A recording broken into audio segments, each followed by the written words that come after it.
encouraged, and I think that's probably the initial draw, but then people do fall in love with the sport itself. And hopefully it's going to stay around more this time for sure, because I would hate for it to die out again. There'd be all these girls with nothing to do. Everybody's really into it. Everybody's very supportive. As a matter of fact, I'm in school, working a full-time job, and finding it hard to maintain all that and a family. And I have a 3.5-year-old too.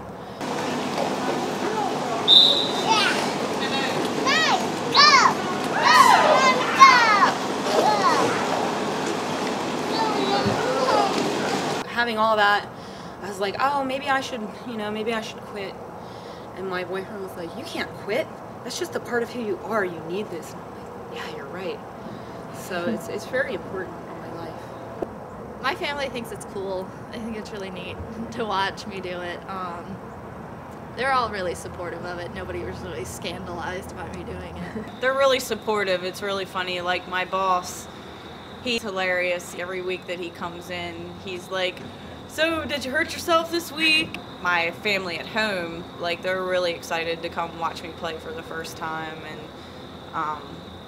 my friends, most of my friends are here. So I have a few outside of this, but and they all think it's cool, but most of my friends are here at this rink right now. My mom is just like, nothing you do surprises me anymore. Dad was kind of leery, but then he was happy that I found something that I really liked. So they're kind of worried about me, but I was like, I have insurance, it's okay. They're worried about getting injured, but it's derby, it's gonna happen. I'm gonna heal. Ladies, we know from playing them before that they hit immediately. They're a very aggressive team. There are no skaters that just skate dead out there. So that's why I'm saying you cannot skate dead. We'd like to introduce you to the Mason-Dixon roller Vixens all the way from Hagerstown, Maryland.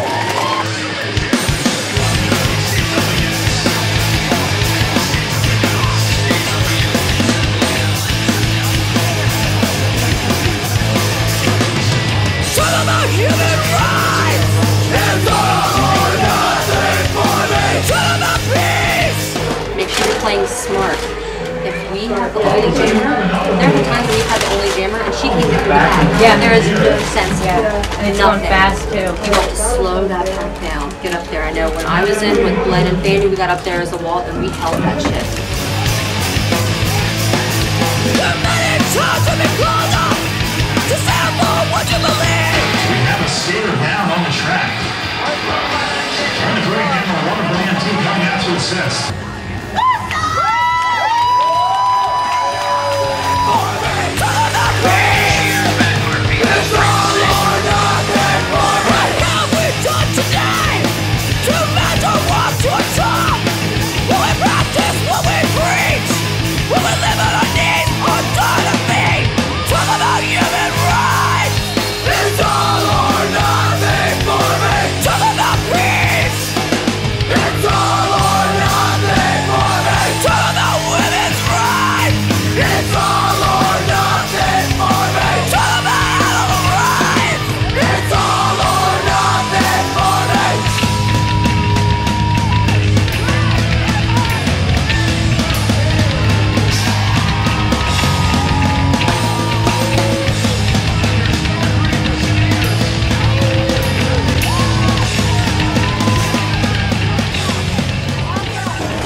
We beat them by 13 points in the second half.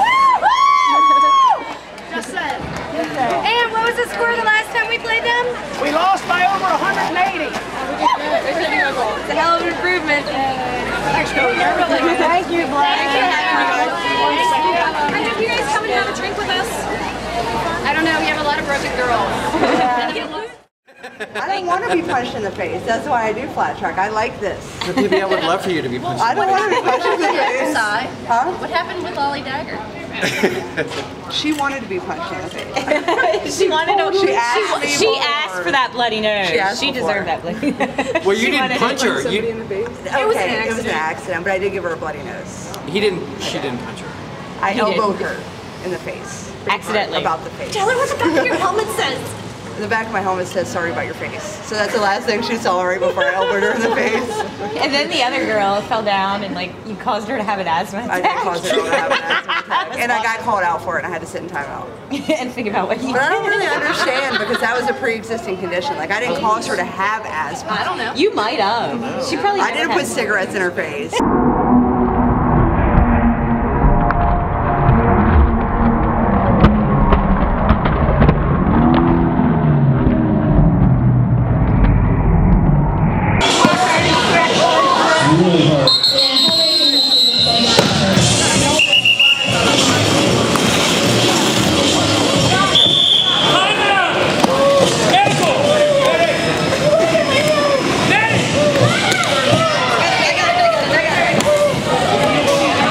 I don't think I've inflicted any serious injuries on someone. I'm sure I've had some bruises against other girls in my day, but you know, you wear bruises like badges of honor around here.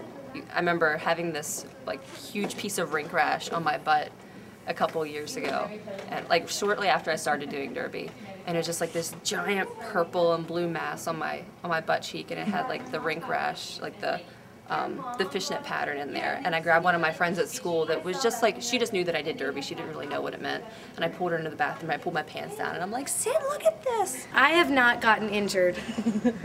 I have gotten bruised, and I have gotten like some scrapes and bumps here and there. Nothing, again, I'm really nervous saying this because it's going to happen eventually.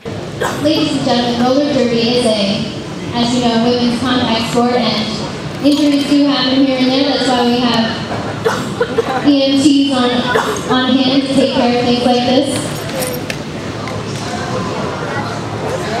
And Hellraise and Hussey is up.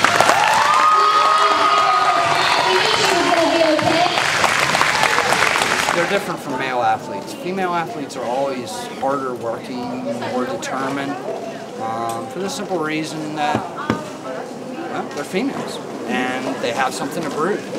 So, derby girls are definitely a different breed. Definitely a different breed.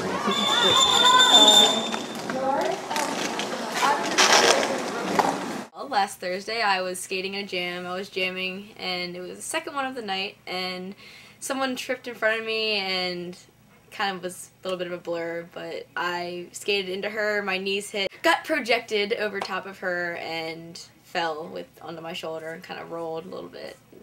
That's pretty much it.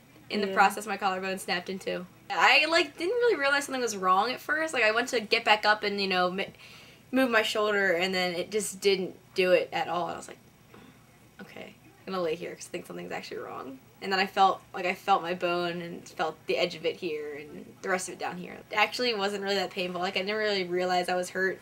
It wasn't the pain that I felt. I was like, I'm not moving. I'm trying to tell my body to do something that's not happening. I was laughing as soon as it happened because I think the initial of feeling this was like, oh god, that's sick, and I was like, everybody, oh my god, feels this. Doesn't that feel cool? Hey, how about we stop poking it? I'm just saying, it's a bad idea, you know what? I think because of the fact that you go into derby knowing that something could happen, it takes a lot of the edge off of it, because, I don't know, I've never broken a bone, and I've been terrified of it, but then I was like, that actually wasn't so bad. I mean, not that I'm looking forward to breaking more, but yeah. First ambulance ride, first real injury, first surgery, all sorts of. First, everybody waiting my hand and foot. It's kind of nice. So they have to go in, my shoulders collapsed in, they have to pull the bone apart, put it in line, and put a plate on it, and then screws, and then it's going to heal very quickly, hopefully, after that. So, can be back on skates doing contact in about 2 months, and on skates again, not contact, probably within the month. See you